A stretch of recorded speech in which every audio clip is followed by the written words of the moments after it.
ভয়ঙ্কর পরিণতির দিকে এগিয়ে যাচ্ছে বাংলাদেশ মিয়ানমার সীমান্তের ২৭০ কিলোমিটার আরাকান আর্মির দখলে। তাহলে মায়ানমারের সাথে যুদ্ধে জড়িয়ে পড়বে বাংলাদেশ। ইউনুস কি পারবে বাংলাদেশকে রক্ষা করতে? মানবিক করিডোর দিয়ে রোহিঙ্গা ফেরত পাঠানোর কথা, কিন্তু করিডোরের আনুষ্ঠানিক উদ্বোধনের আগেই গত কয়েকদিনে রোহিঙ্গা অনুপ্রবেশ বেড়েছে আশঙ্কাজনক হারে। এদিকে রাখাইনে সংঘর্ষ ভয়াবহ রূপ নিয়েছে। পার্বত্য চট্টগ্রামের ভেতরে প্রায় দেখা যাচ্ছে অস্ত্রসজ্জিত ভিনদেশি সেনা। বহুজাতিক সমস্যায় জড়িয়ে পড়ছে বাংলাদেশ। ডক্টর ইউনুস কি পারবেন এই সংকট মোকাবেলা করতে, নাকি ক্রমেই যুদ্ধে জড়িয়ে পড়বে বাংলাদেশ?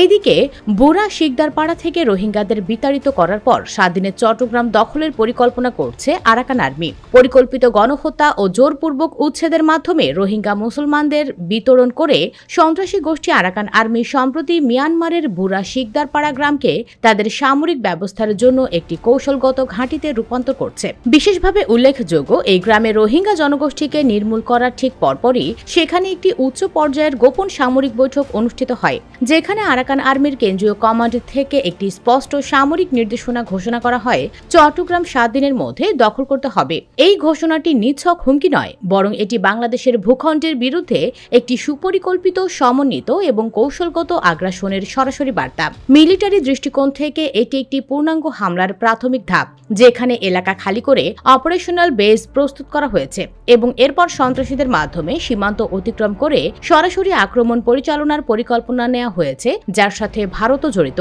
এরপর ওই অঞ্চলে সামরিক মহড়া, গোপন অপারেশন ও সীমান্তের নিকটবর্তী কৌশলগত অঞ্চলগুলো দখলে নেয়ার পরিকল্পনা শুরু হয়েছে।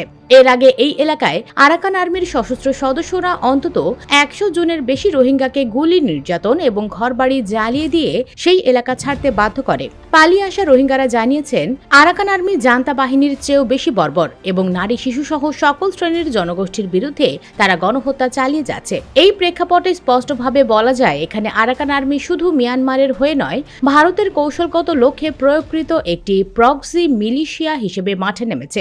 অতএব এই সংকট মোকাবেলায় আর সন্ত্রাসী আরাকান আর্মির সঙ্গে কূটনৈতিক নরম বার্তা বা আলোচনা নয়, এখন সময় দৃঢ় সামরিক প্রস্তুতি। এই হুমকি উপেক্ষা করা মানেই আগামী দিনে দেশের অভ্যন্তরে যুদ্ধ আমন্ত্রণ করা।